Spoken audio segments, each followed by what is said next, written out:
So the Fender lawsuits. I've been chewing on this a lot because this is hands down my favorite instrument I've ever owned. And a lot of us are outraged at Fender, rightfully. And I've seen multiple people commenting how they're never going to buy a new Fender again, rightfully.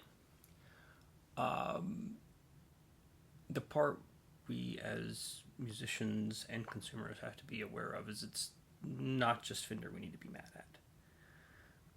When a lawsuit is filed by a company which is a child of another company, that parent company implicitly or explicitly signs off on that lawsuit.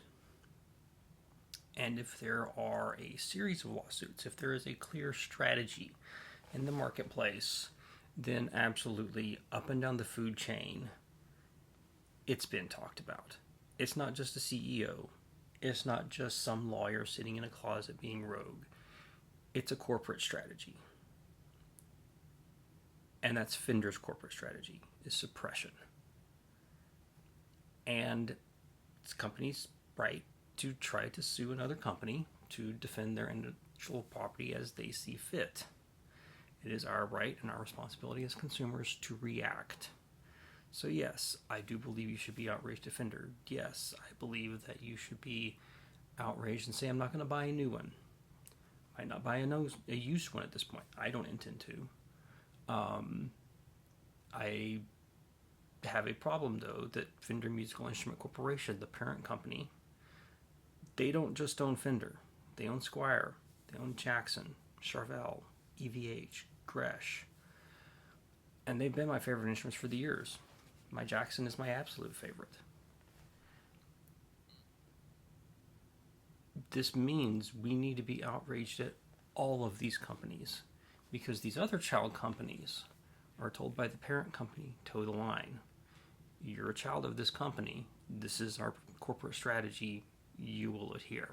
So Jackson, Charvel, Gretsch, EVH, they won't say anything about these lawsuits because they can't. They're not allowed to.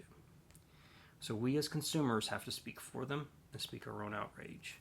And we do this by talking, but one of the things that I think all of us should start doing is taping over the headstocks on all of our guitars that have FMIC, all of our amplifiers, all of our products that are FMIC owned. Eliminate that mark, because I am not proud that this is a Jackson at this point. I may love this individual instrument, but it's a symbol for suppression at this point, and it's a suppression of freedom on the market.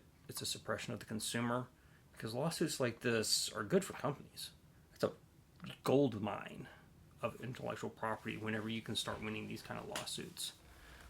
But all it does is hurt innovation and suppress the marketplace.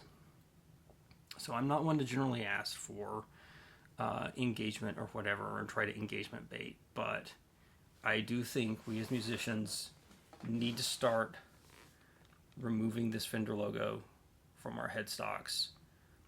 Jackson, Charvel, EVH, Gretsch, our amps as well. Start covering over the logos. So please like, share, and subscribe. And Fender won't care. FMIC won't care. I've only given them barely a couple $1,000s over my 3 decades of playing guitar.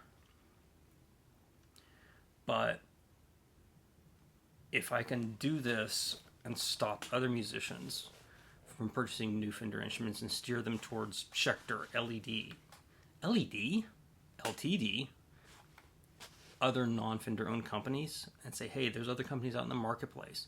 There's smaller boutique manufacturers you can look at now that have affordable instruments.